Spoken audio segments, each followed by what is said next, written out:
Bonjour, shalom, peuple de Dieu. Que la grâce de notre Seigneur Jésus-Christ soit votre partage. C'est bien votre frère bien-aimé, évangéliste Didier Fétu de l'église des Seigneurs René, établi ici à Londres. Nous voici encore une fois de plus dans ces séries Rien que l'Évangile. Nous voulons partager avec vous ces jours et notre plutôt passage. Nous allons lire aujourd'hui dans Colossiens chapitre 1, versets 4 à 6. Colossiens 1, 4 à 6. En effet, nous avons entendu parler de votre foi dans le Christ Jésus et de votre amour pour tous ceux qui appartiennent à Dieu. Cette foi et cet amour se fondent sur ce qui fait votre espérance et que Dieu vous réserve dans les cieux. Cette espérance, vous l'avez connue par la prédication de la vérité, le message de la bonne nouvelle. Je répète, cette espérance, vous l'avez connue par la prédication de la vérité, le message de la bonne nouvelle. Car cette bonne nouvelle est parvenue jusqu'à vous, comme elle est aussi présente dans le monde entier, où elle porte du fruit et va de progrès en progrès. Ce qui est également le cas parmi vous, depuis le jour où vous avez reçu et reconnu la grâce de Dieu dans toute sa vérité. Voilà encore un bon passage plutôt que l'apôtre Paul nous parle par rapport à l'évangile. Si nous disons que nous parlons rien que l'évangile, parce que nous savons, l'évangile c'est la personne de Jésus-Christ, l'évangile c'est le thème central de la Bible, l'évangile c'est le message de la Bible, le message qu'il faut que le monde a besoin. C'est le message que Jésus a mandaté plutôt les apôtres pour aller prêcher dans le monde entier. L'évangile est universel. L'évangile, c'est le seul message qui peut sauver l'homme. Alors aujourd'hui, nous allons voir que la foi vient de l'évangile. On ne peut pas parler de la foi sans évangile. Si nous avons la foi en Jésus-Christ, cette foi vient de l'évangile. Cette foi trouve son fondement dans l'évangile de Jésus-Christ. Si tu dis que tu as la foi, tu crois, c'est-à-dire qu'il faut comprendre quel est le contenu de ta foi. Tu as la foi par rapport à quoi? C'est l'évangile qui nous donne la foi que nous avons aujourd'hui dans la vie chrétienne. Ici, l'apôtre Paul dit quelque chose de très important, des versets 4 au verset 6, à Colossiens chapitre 1, mais surtout le verset 5. D'abord, il rend grâce à Dieu parce que la foi des chrétiens de Colosse plutôt, a fait son approbation, sa croissance. Et l'apôtre Paul est tellement conscient de cela. Il dit que nous avons entendu parler de votre foi dans Jésus-Christ et votre amour pour tous ceux qui appartiennent à Dieu. Donc, il témoigne cela. Et puis il dit, cette foi et cet amour se fondent sur ce qui fait votre espérance. Qu'est-ce qui donne la fondation de votre foi et de votre amour? Il dit que c'est votre espérance que Dieu vous a réservée dans les cieux. Alors il explique que cette espérance, les chrétiens de Colossiens l'avaient connue par la prédication de la vérité. Et cette prédication de la vérité, il parle de ça, c'est le message de la bonne nouvelle. Donc l'espérance qui a fondé la foi et l'amour des chrétiens de Colosses, que l'apôtre est en train de louer, il dit qu'ils ont connu cette espérance par la prédication de la vérité, le message de la bonne nouvelle. Or, l'espérance est l'une des parties de la foi, car la Bible dit que la foi, c'est une ferme espérance, des choses qu'on espère. L'espérance, c'est quand on parle de l'espérance, on voit aussi la foi. Alors, on va comprendre cela.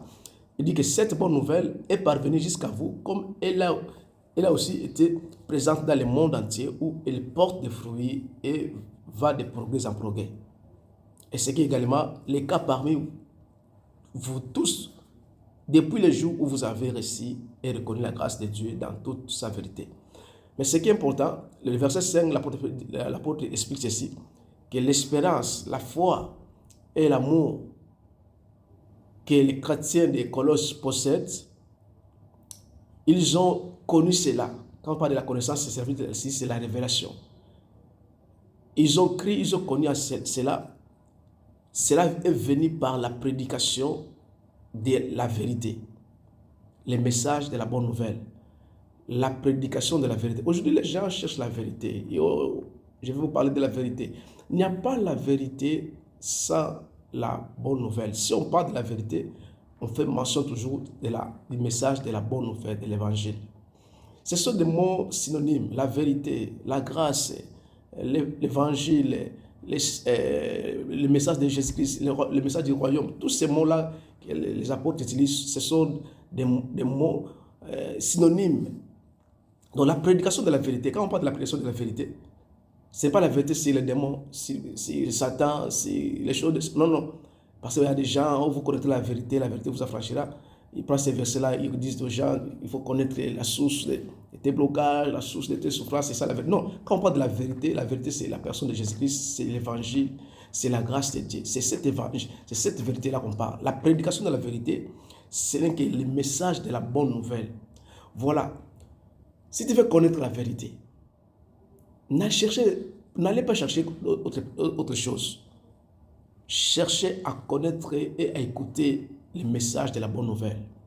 L'évangile, c'est le message de la vérité. La prédication de la vérité qui va te libérer, qui va susciter la foi, qui va te donner l'amour, qui va te donner l'espérance. Parce que c'est cette vérité, c'est cette prédication, c'est cette bonne nouvelle qui donne, et quand tu as la connaissance de cela, cela te donne la foi et l'amour. C'est pourquoi il dit que cette bonne nouvelle est parvenue jusqu'à vous, comme elle est aussi présente dans le monde entier. Voilà, là, il présente que l'évangile est universel. Que l'évangile que vous avez reçu, vous, au Colosse, cela n'était pas parvenu seulement chez vous, mais elle est présente dans le monde entier.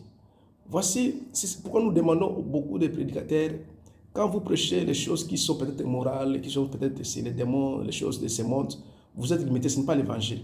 L'évangile est universel dans le monde entier. Toutes les races, toutes les nations, l'évangile est universel.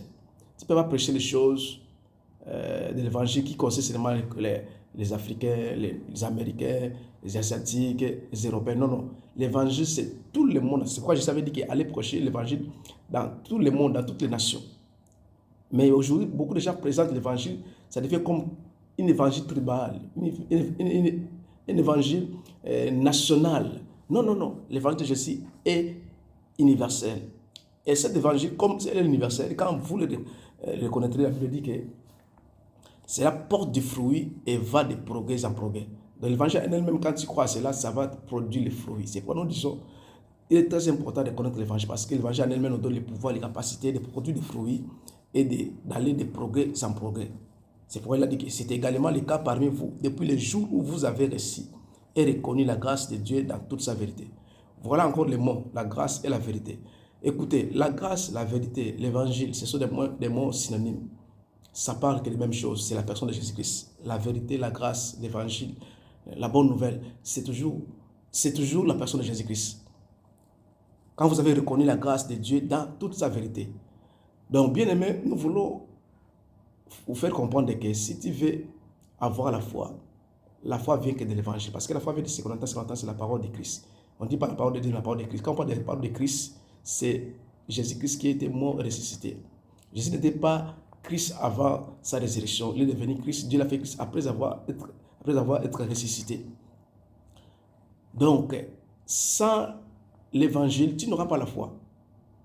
La foi provient de l'évangile.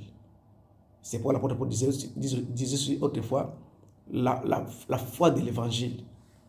Nous partageons la foi de l'évangile. Voilà un peu, bien aimé, nous voulons tout simplement vous confirmer que si tu veux avoir la foi, la véritable foi chrétienne, cette foi est fondée sur l'évangile. Rien que l'évangile, la prédication de la vérité, c'est l'évangile de Jésus-Christ. C'est ce que nous sommes en train de faire, de propager cet évangile pour que les gens puissent comprendre, parce que c'est là, en elle, que nous trouvons la véritable foi. Et cela produit à nous des fruits et nous allons de progrès en progrès. Que Dieu vous bénisse.